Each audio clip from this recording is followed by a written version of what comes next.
Coba kalian yang masih minum pil pelangsing, kalian buang pil itu sekarang juga. Halo semuanya, aku Siska, mantan obesitas kelas 1. Di sini aku akan membantu kalian yang punya berat badan yang gendut sampai obesitas untuk bisa menurunkan berat badan dan hidup lebih sehat lagi. Coba deh jujur, siapa di sini yang pengen banget turun berat badan yang cepat? Sampai waktu lagi scrolling sosial media, pasti ke-trigger sama satu iklan yang bilang kayak gini, turun 10 kilo dalam seminggu tanpa olahraga, cuman minum pil ini aja. Aku tahu godaannya itu pasti gede banget.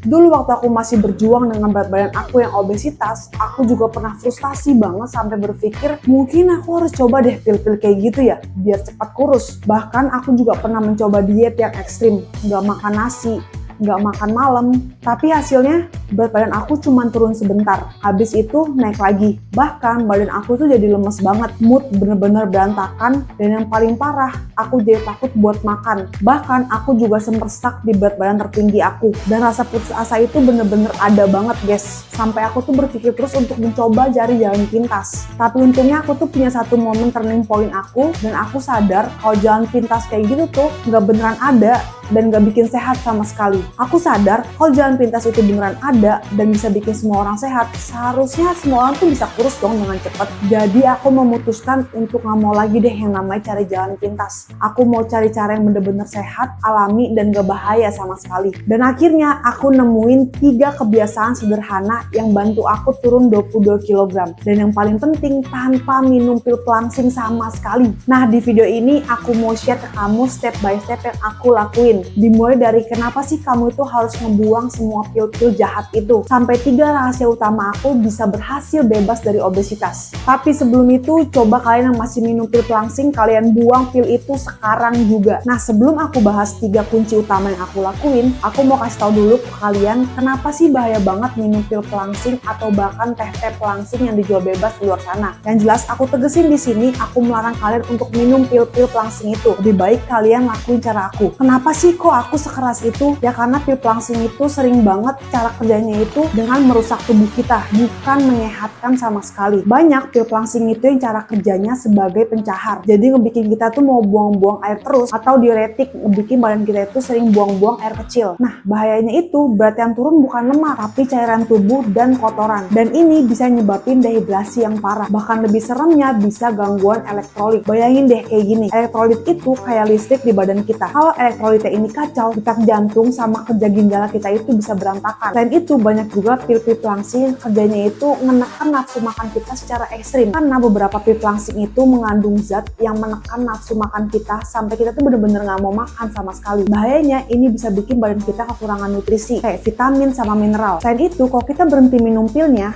nafsu makan kita tuh malah jadi lebih tinggi. Efeknya ya yoyo gitu, kayak berat badan kita bakalan naik dengan cepat dari yang sebelumnya. Kenapa kok bisa kayak gitu?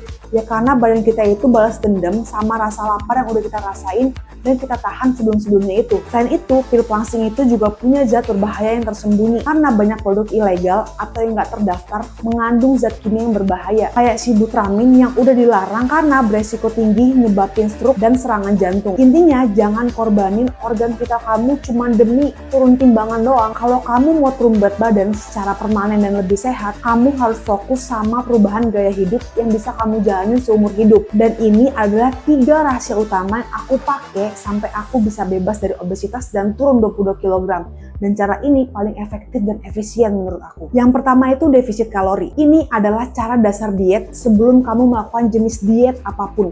Mau itu diet keto, diet if, diet rendah karbo, tetap hal pertama yang harus kamu lakuin adalah defisit kalori dulu. Apa sih defisit kalori? Simpelnya, jumlah kalori yang masuk ke badan kamu itu kayak dari makanan sama minuman itu harus lebih sedikit daripada jumlah kalori yang dibakar sama badan kamu dalam sehari. Kita anggap aja analoginya itu badan kamu ke rekening bank. Jadi kalori yang masuk itu adalah depositnya dan kalori yang dibakar adalah withdrawnya. Kalau deposit lebih kecil daripada withdraw, maka bank atau badan kamu itu harus mengambil kekurangan dana dari tabungan kamu. Sama kayak badan kita, ketika makanan yang kita makan ini lebih kecil daripada kalori yang dibakar, maka badan kita tuh bakal nyari sumber energi lain untuk kita bisa bertahan hidup, yaitu dari lemak. Waktu kamu defisit kalori, badan bakalan nyari sumber energi lain untuk bertahan hidup. Nah, energi yang diambilnya ini adalah lemak. Lalu lemak ini bakalan dipecah jadi asam lemak untuk dijadiin energi supaya kita bisa beraktivitas sehari-hari. Dan saat lemak ini dipakai buat energi, otomatis kan lemak berkurang. Kalau lemak berkurang, pasti berat badan juga turun. Terus gimana cara ngedefisit kalorinya? Yang pertama, kamu bisa hitung basal metabolic rate. Pakai rumus ini. Terus kamu kaliin sama angka aktivitas fisik harian kamu. Pakai rumus yang ini. Dan ini bakal menghasilin angka total daily energy expenditure-nya atau TDEE. Kalau udah ketemu angka TDEE-nya, baru deh kamu bisa kurangin 300-500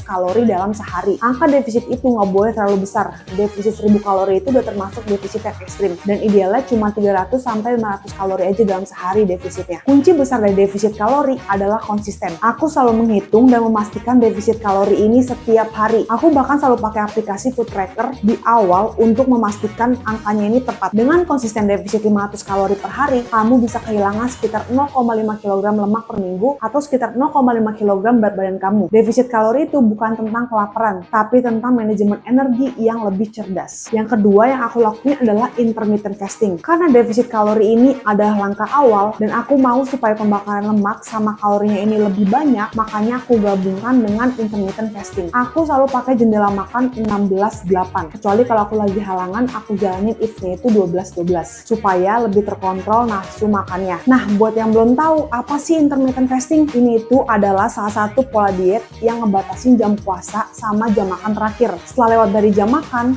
cuman boleh minum air putih aja atau teh hijau tanpa gula atau bahkan kopi hitam. Dan ini adalah contoh rutinitas if 16-8 aku. Aku mulai makan dari jam 9 pagi dan terakhir itu di jam 5 sore. Jadi dari jam 5 sore sampai jam 9 pagi di besok harinya itu aku masuk ke dalam fase fasting. Kenapa sih if ini tuh powerful? Dengan kita ngebatasin jendela makan, secara alami badan kita tuh bakalan lebih sulit untuk mengkonsumsi kalori yang berlebihan. Bayangin deh kamu jadi kehilangan kesempatan untuk ngemil di malam hari yang kadang tuh sering jadi biang keladinya kalian, makanya berat badan bisa naik gitu. Selain itu, if ini juga bisa memperbaiki sensitivitas insulin. Waktu badan kita udah masuk ke fase fasting, kadar insulin di badan kita ini bakal turun dan ini bakal ngasih kesempatan badan kita untuk lebih sensitif terhadap insulin. Kenapa sih ini penting? Karena insulin itu adalah hormon yang tugasnya menyimpan gula sebagai energi. Jadi kalau insulinnya terus tinggi, karena kita ngemil terus, badan itu nggak bakal pernah dapat sinyal untuk bisa ngebakar lemak yang tersimpan di badan kita. Tapi saat insulin ini turun, secara otomatis badan kita itu bakal beralih ke pembakaran lemak yang udah kesimpan sebagai energi di badan kita. Dan ini adalah keinginan badan kita. Tapi yang perlu kamu tahu, if ini itu bukan diet ajaib. Kalau dalam 8 jam kamu makan masih kalap,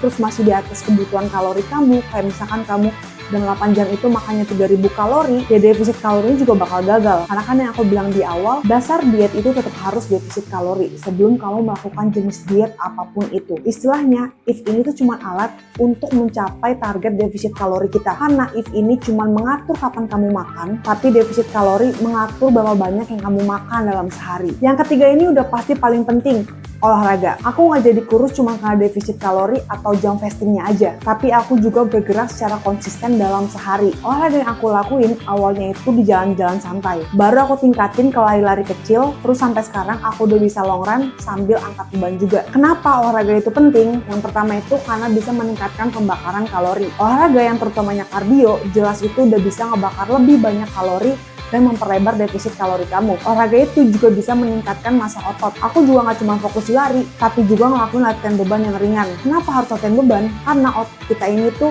kayak pabrik pembakaran kalori di badan kita. Semakin banyak otot, semakin tinggi juga metabolisme dasar kita. Jadi badan kita bakalan ngebakar lebih banyak kalori bahkan ketika kita lagi tidur. Dan pola olahraga yang aku lakuin itu adalah prinsip progressive overload. Yaitu di awal aku cuma jalan 30 menit, tapi ketika badan aku udah mulai kuat, aku mulai naikin ke intensitas waktunya. Dan juga aku mulai turunin pace-nya. Dari yang pace aku awal cuma 12,5 sampai aku turunin ke 10, ke 8, dan sekarang tuh aku udah bisa di pace 7. Jangan biarin badan kamu itu nyaman kalau kamu cuma ngelakuin hal yang sama terus setiap harinya. Badan kamu harus terus beradaptasi dan juga bergerak supaya badan kamu nggak stagnan. Nah, buat kamu yang baru mulai olahraga, nggak perlu kok langsung olahraga 60 menit. Coba mulai 30 menit dulu, yang penting konsisten seminggu 5 kali. Kalau udah kuat, coba naikin jadi 40 menit atau ganti dari jalan santai ke jalan cepat. Jadi ibaratnya defisit kalori kita ini tuh kayak drivernya kita yang nentuin arah dan tujuan kita diet, dan if adalah roadmap yang mengatur jalur efisien diet kita, dan olahraga adalah booster untuk mempercepat proses pembentukan badan kita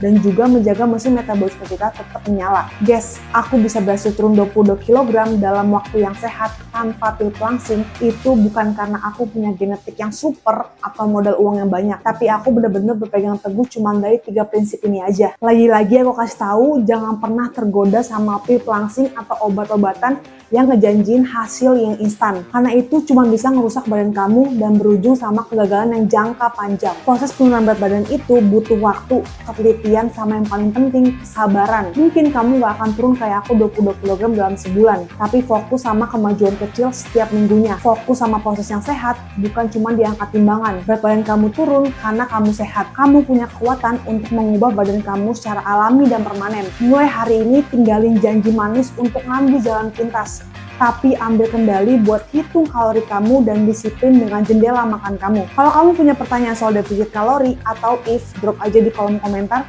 Aku siap support perjalanan sehat kamu. Happy diet, happy life. Bye-bye.